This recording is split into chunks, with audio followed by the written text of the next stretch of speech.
All right, welcome back, everybody. We are going to be talking about graphs today when it comes to simple harmonic motion. I'm going to say this is the meat and potatoes of this chapter. A lot of times students have a hard time with graphs, but let's see how we can do.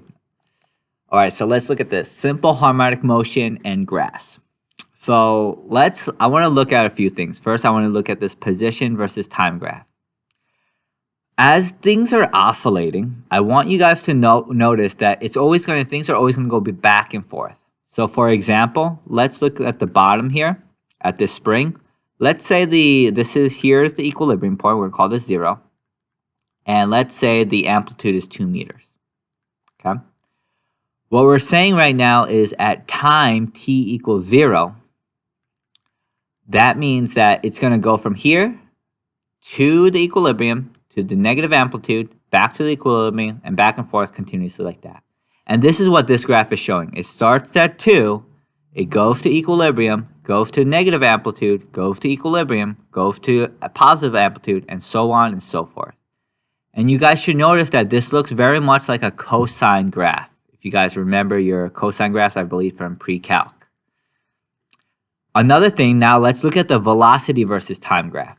We should know when it comes to the velocity, at this amplitude point, this is when the velocity is 0. It's going to be 0, then it's going to speed up, speed up, speed up, go the fastest at the equilibrium, then slow down, slow down, slow down, stop, and then again start speeding up, speeding up, speeding up, fastest at the equilibrium, slow down, slow down, slow down, stop.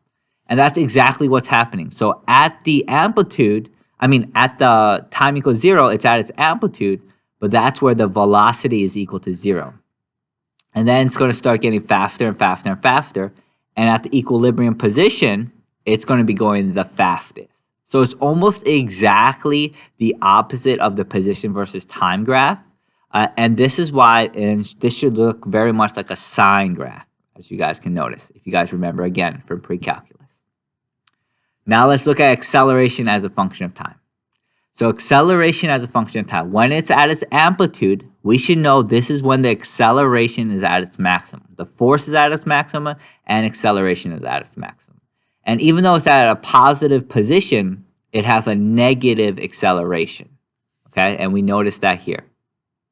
We also notice that when it reaches its equilibrium position, there's no acceleration or force, or I should say no net force, because the spring is no longer stretched or compressed, so the acceleration would be 0.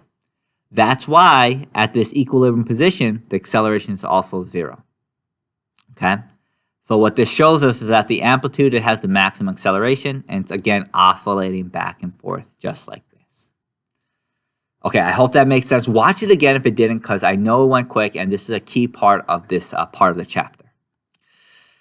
Okay, so a few things. One thing is, if we're starting at the amplitude, this is going to be the formula. And if you don't care about this, you could skip ahead. But this is the formula that we're going to use when it starts at the amplitude. And this should make sense because the position is going to change at the rate that it's going. So it's going to be changing as the radians is changing. This changes, instead of having it be theta, we should know that omega is equal to theta divided by the time. Theta divided by the time. So now we can say omega times time is equal to the theta. Or I should say angular frequency times the time is equal to the theta. So that's why we replace this right here.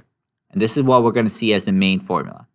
The amplitude times cosine of omega t.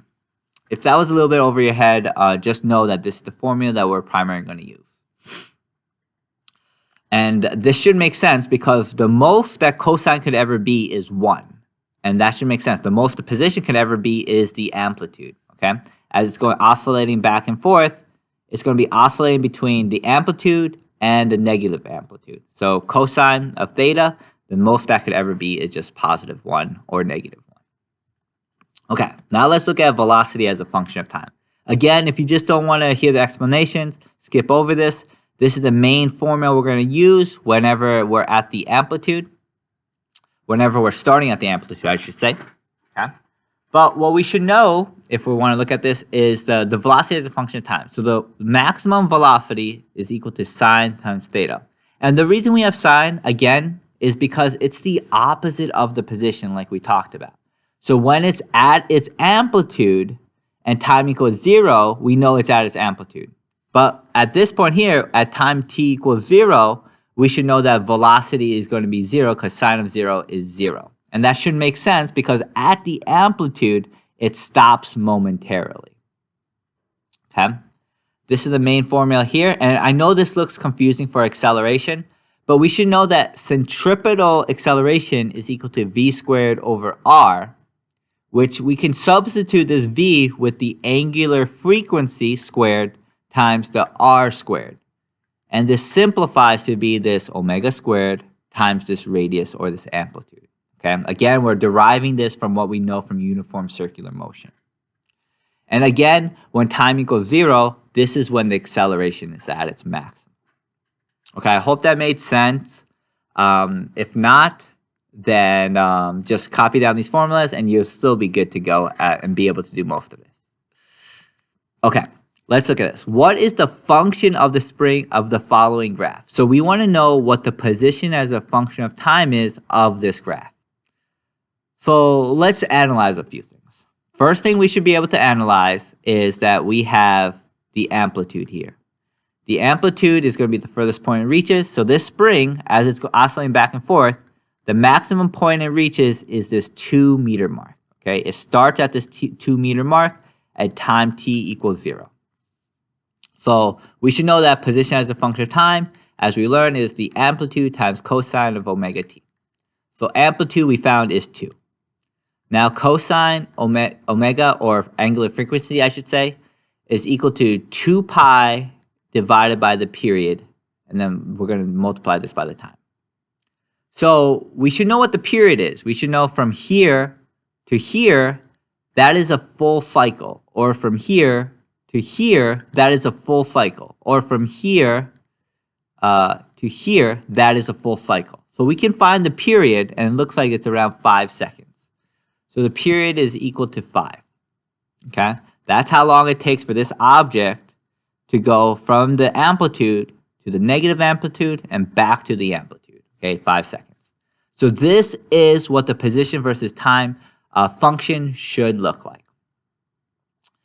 At what time is the block at its amplitude? We should know at the very beginning it's at its amplitude at 0 seconds. At 5 seconds it's at its amplitude, and at 10 seconds. And what time is at its negative amplitude? We should know it's right here and right here, which is 2.5 seconds. Oh, whoops, I should put seconds here. And 7.5 seconds. Okay. All right, moving on. From the following graph, find frequency, amplitude, period, angular frequency. So just looking at this, just letting you know, you probably won't be able to find frequency first. But let's look at some things we can figure out. First off, we should be able to find out, okay, amplitude right there, 10 centimeters. That's the most this thing is going to oscillate. It's going from 10 centimeters to negative 10 centimeters. 10 centimeters. What else can we get from this? We should be able to know the frequency. So, not the frequency, the period. The period is actually going to be from here to here. And let me try to explain this using more visualization. So this starts at position, I don't know, something like 3 meters or something. So how this is going to look like, this is the equilibrium position, and let's say the block is over here. Let's say the amplitude is all the way over here, 10 centimeters. So at the moment it's moving like this. We're saying it's around the 3 centimeter mark. So a full cycle is from here all the way to the amplitude, all the way back to the negative amplitude, and then back at this point here. That is a full cycle, okay? And that's what this is showing here. So from here, from this point here to this point here, all that is showing is how long it takes to get from this point to this point, okay? And we want more than that. We want more than that. So what we're going to do is we're going to be getting all of this to all the way back to this point there. So the period, what's that going to be? It's going to be around 16 seconds. Maybe if you put 17, that's also fine. Frequency, again, is the inverse. So 1 divided by 16, and we get 0.063 around there. And then the angular frequency, 2 pi divided by the period. Let's see if we get 2. Oops. 2 pi divided by the period, 16. So it should be around 0.39 radians per second. Okay, moving on. A glider oscillates at the end of an ideal spring of force constant 250 Newton per meter. The graph shows the acceleration of the glider as a function of time. Find the mass of the glider, the amplitude, the maximum force the spring exerts on the glider. So key thing, this graph is a little different. This is the acceleration as a function of time. However, we should know that still from trough to trough, a full cycle, whether it's position, whether it's velocity, whether it's acceleration, is still going to be the same period. Okay, so this period, I would say, is around 0.2 seconds. So we know what the period is. That's equal to 0.2. We should know now from this point that this 0.2 is going to be equal to 2 pi times the mass, which is what we're looking for, divided by the spring constant, 250. So let's see if we can figure this out. 0.2 divided by parentheses, 2 pi, times square root, times 250. And we should get a mass of around 0.25 kilograms. Okay. Now the amplitude. I feel that many people will be tempted to say, oh, the amplitude, that's this part over here. However, that is not the amplitude, okay? That is telling us the maximum acceleration. The maximum acceleration is 12 meters per second squared, but that is not the amplitude. What we should know is when the object is at its amplitude, so let me just draw this real quick. Let's say it's like this, and it's at its amplitude. This is where it has the maximum amount of force and the maximum amount of acceleration, okay? That being said, if we know what if we were to look at this problem, we could say the sum of all forces, let's say in the x, is equal to maximum acceleration.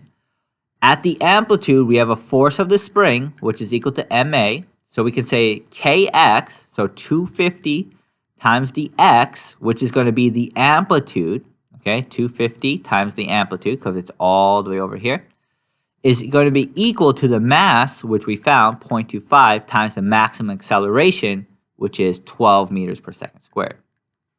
This will help us find the amplitude, 12 times 0.25 divided by 250, and we get an amplitude of 0.012 meters.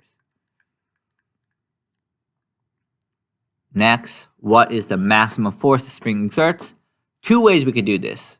We could find the maximum force as just doing k times the amplitude, or we could do the maximum force is when it has the maximum acceleration, mass times acceleration maximum. It doesn't matter, you'll get the same answer. So I'm going to do mass 0.25, maximum acceleration 12. And then I should be able to do that in my head, but I'm not. So we should get around 3 newtons. Okay, moving on. All right, let's look at this. So finally we have a function here. So we have the position of an object that is oscillating on an ideal spring, is given by the equation 12.3 centimeters times cosine 1.26 radians per second times time. At time equals 0.815 seconds, how fast is the object moving? Okay, so we don't want the position, but we want the velocity. So if you guys are doing this, what we should be doing is we should be looking at the velocity as a function of time formula. Okay, so we should be looking at the velocity as a function of time formula. And again, if you guys are trying to find this, if you guys know how to take the derivative, what we're going to do is we're going to take the derivative of this. So we're going to use chain rule to take the derivative. So I'm going to do 12.3, and then I'm going to take the derivative of this. So I'm going to multiply this by 1.26 times sine of 1.26 times the time. Again, what I want to show, if this was confusing to you, just know if we're deriving something, we're just getting this 1.26, we're bringing it out over here, and we're going to change this cosine to a sine. And lastly, what we're going to do is when we change that, this should be a negative.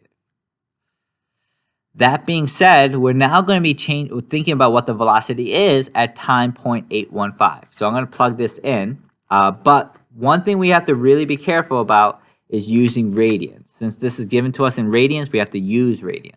So I'm going to do 12.3 times 1.26 times sine of 1.26 times 0.815. And we should get around, if we didn't convert anything, 13.26 centimeters per second. Okay. And now, what is the magnitude of the acceleration of the object? What we should know with this is for acceleration, again, we're finding the derivative of this. So if we're finding derivatives, it's the same thing, negative 12.3 times 1.26. And again, we're bringing this out and putting it out here. We're using that chain rule. And then changing, again, the sine to cosine. 1.26 times sine. And now, again, we're just plugging it in. Okay, 12.3 times 1.26 times 1.26 times cosine 1.26 times 0.815. And we should get around 10.10 meters per second squared. And again, it's asking just for the magnitude and how fast, so I'm not adding that negative sign to it. Okay? Okay. All right. So now we're talking about phase constant. Again, this is another part. Hopefully you guys aren't too confused. And if you are, just make sure to watch it again because I am going fast. I'm expecting you guys to be pausing it as I'm doing these problems. All right, so the phase constant. So this is a little bit confusing. So far, we've only been showing graphs when something starts at the amplitude. Okay, so something's at the amplitude here. And we're saying, okay, when it's at its amplitude, it starts at the highest point, and then at the equilibrium, it's 0, and then so on and so forth. But let's say that at time t equals 0, it's not at its amplitude, but let's say it's at the equilibrium position. Okay, so if it's now at the equilibrium position at time t equals 0, we can't just use the equation position as a function of time is equal to amplitude times cosine of omega t. Because at time t equals 0, this is saying we are at the amplitude. So what we have to do now is we have to add a phase constant. So instead of doing cosine of omega t, and that's it, we're going to do plus this phase constant phi there. And what this phi does is it allows us, if it's not at the amplitude, to be able to mathematically know how to solve for this. So when time t equals 0, if the object is at the equilibrium position, what we would do is we'd have to account for that. Because if we didn't account for that, that means it's showing that it's at the amplitude. But if we change this phi to be 90 degrees or pi over 2 radians, now this is saying at time t equals 0, it is also at position 0. Sorry about that. So again, this is... so now when time t equals 0, this would be cosine pi over 2, which is equal to 0, telling us that it's also at position 0. So I hope that makes sense. And this phase constant, if it starts somewhere else, again, like if it's around here, the phase constant would be pi over 4. But we only use this equation or have this phase constant here when it doesn't start at the amplitude. Okay, so that's the key thing to know. All right, let's look at some examples of this. A 2 kilogram block is attached to an ideal spring with a force constant of 300 Newton per meter. At time t equals 0, the spring is neither stretched or compressed, and the block is moving in a negative direction at 12 meters per second. Find the amplitude, the phase angle, write an equation for the position as a function of time. So again, we know the spring constant is equal to 300 Newton meter. We have to find the amplitude. I think there's a few ways we can do this, but I think the easiest way we're going to do this is with energy. So it says it's neither stretched or compressed and moving in a negative direction at 12 meters per second. Okay, so what we should know is that this is when it has the maximum kinetic energy, and we want to know when it has its maximum elastic potential energy. So all the maximum kinetic energy will turn to all elastic potential energy. So we can do 1/2 the mass, which is 2. Velocity maximum is negative 12 squared, or just 12 squared because negative goes away. This will be equal to 1/2 k, which is 300, times at the amplitude squared. Okay, so let's do this. 12 squared times divided by 300 square root. And we should get around, the amplitude is going to be around 0.98 meters. Okay? The phase angle now, we remember we're not starting at the amplitude. We're starting at this position when position equals 0. So we want the phase angle to give us, remember, cosine omega t plus phi. So when at time t equals 0, we want this cosine and everything to be 0. And that's only possible if this phi is equal to pi over 2. Because cosine of pi over 2 is 0, meaning the position is also 0. So write this equation, position as a function of time is equal to the amplitude, which we found, 0.98, times cosine omega, which is 2 pi divided by period, plus this phi, which is pi over 2. We didn't actually yet find the period, so let's find the period. Period is equal to 2 pi times m, which is 2, times k, which is 300. So let's do that, 2 times pi, square root of 2 divided by 300. And we get 0.51 seconds. So I'm going to change this to be 0.51. And now we have this position as a function of time equation, just like this. Okay. Hopefully that was okay. We'll be doing some more of these because these are a bit tricky. Okay, so let's look at this. A 1.5 kilogram mass on a spring has a displacement as a function of time given by 7.4 centimeter cosine 4.16 radians per second times time minus 2.542. So what is the time for one complete vibration? So whenever you see a problem like this, we want to think about what each of these numbers represent. I should know this 7.4 represents the amplitude. I should know this 4.16 radians per second represents the angular frequency. I should know that this 2.42 represents the phi. Now that I know that, this should become a little bit more simple. The time for one complete vibration, again, I should know that omega is equal to 2 pi divided by t. So if I already know what omega, I should say angular frequency, sorry, I keep messing that up, is equal to 2 pi divided by t. Now I can say that the period, I'm going to do 2 pi divided by 4.16, and I get a period of 1.51 seconds. Okay. Now what we're looking for is we're looking for the spring constant.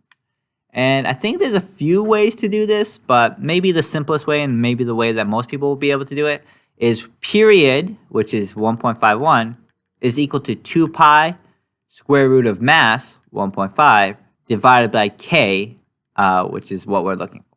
So let's do this, 1.51 divided by parentheses 2 pi squared, and then 1.5 divided by answer. And we should get around 25.97 Newton, 97 Newton per meter. Okay, so what is the maximum speed of the mass? There's a few ways that we can do this. We can use energy to do this, and I think that, yeah, that's the one way. But the easiest way to do this is if we were to find the derivative of this, this would give us the maximum velocity at this point. So I know the velocity as a function of time, this is going to be 7.4 centimeters, and do the chain rule right here, 4.16, and then this right here, I don't have to write everything else out, but this is going to give me the maximum velocity. So I'm just going to do that, 7.4 times 4.16, and if I didn't convert anything, the Vmax is equal to 30.78 centimeters per second. Okay, if I convert it, it's 0.3078 meters per second. Now, what is the maximum force on the mass? Okay, so we're looking for the maximum force. Again, what we want to do is we want to find the maximum acceleration. How we're doing that, again, personally, again, we could do force of spring equals mass times acceleration to find what the maximum acceleration is, or we could find the second derivative, and that's what I'm going to do. Again, I'm going to use a chain rule, 4.16, and I can find the maximum acceleration as 7.4 times 4.16 times 4.16. It's going to be, Did I do that right? Let me try it one more time. 7.4 times 4.16 times 4.16. Oh, that's a big number. A max is going to be, oh, sorry, it's in centimeters per second squared. I forgot. 128.06 centimeters per second squared. Now, what I can do, let me change this to be meters per second first off. So I'm going to go 1.28, and I'm going to change that to meters per second squared. Now, I know that the maximum force is going to be maximum acceleration times the mass. So 1.28 times 1.5. And I get 1.92 newtons.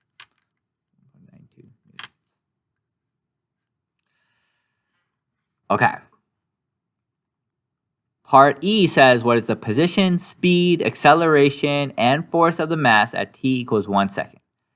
So again, we're just going to be plugging things into our calculator and using it for this, when we found the position versus time and velocity versus time and acceleration versus time, we're now just going to be plugging things in.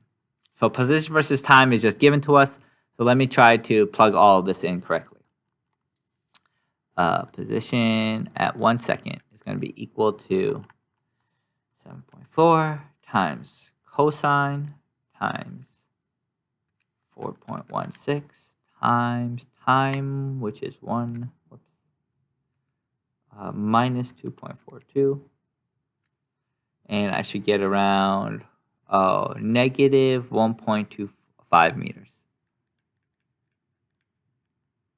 Okay. The velocity at time 1 second. So again, the velocity as a function of time, if we were to find the derivative, this will equal negative 7.4 centimeters.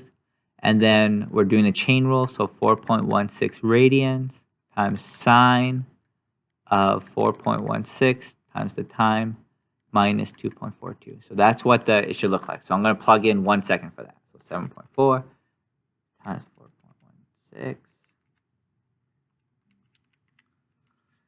times sine 30.03 centimeters per second, not squared. Sorry, I'm a little caught off guard. Okay, let's look at acceleration as a function of time. So again, acceleration as a function of time would find a derivative again. So this is going to be equal to negative 7.4 centimeters, 4.16 times 4.16 times cosine of 4.16 times the time minus 2.42. So let's figure that out. Negative 7.4 times 4.16 times 4.16 times cosine of 4.16 minus 2.42. And we should get around acceleration at 1 second is equal to 21.57 centimeters per second squared. Okay. And this should all be making sense because the position and the acceleration should have opposite signs. And now force, what's the force at 1 second? We should know we're just going to be multiplying this by the mass. I'm going to change it to meters per second squared though, so that we can get in newtons. So then multiply by 1.5, and then we should get around 0.32 newtons. Okay. All right. I hope that made sense. That was a long one. Watch it again if not. And I believe we're going to do one last problem here. So hopefully we'll be good with this. All right, 0.5 kilogram mass on a spring has a velocity as a function of time given by Vt equals negative 3.6 centimeters per second sine 4.71 radians per second t minus pi over 2. Find the period. Okay, again, we want to label things. This is V max, this is omega, and this is the phi. So again, we're looking for period. So we know omega is equal to 2 pi over period. If omega is 4.71, we can find what the period is going to be equal to. Period is 4.71 divided by 2. Oops, let me do parentheses 2 pi. Parentheses 2 pi. And we get 0.75 seconds. Now we're looking for the amplitude. Many ways we can find this amplitude. We can use, knowing that this is the velocity maximum, we can use that to do energy. But what I'm actually going to do is I'm going to find the integral of this. So I'm going to find the integral of this. So I'm kind of working backwards from the derivative. So this is going to be equal to 3.6 divided by 4.71 cosine of 4.71 times t minus this pi over 2, like this. And then, so this 3.6 divided by 4.71, that is the amplitude. 3.6 divided by 4.71. And 1,000 centimeters, this is going to be 0.76 centimeters. What is the acceleration? So from this velocity versus time, this time I'm going to find the derivative. Acceleration as a function of time is going to be equal to negative 3.6 centimeters per second times 4.71. And this is going to be cosine 4.71 minus pi over 2. And then maximum acceleration is going to be this 3.6 times 4.71, which gives us 16.95 or 96 centimeters per second squared. Okay, and then lastly, what is the spring constant? So we know that period is equal to 2 pi m over k. So period is equal to, we found that already, 0.75. This is equal to 2 pi square root of m, 0.5 divided by k. K is what we're looking for. So that 0.75 divided by 2 pi squared. And then 0.5 divided by answer. And we should get 35.1 Newton per meter. And then we did it, guys. This was a long one. I think that's the last one, right? Yes, we did it. All right. Thanks for watching, guys. And see you in the next one. Bye.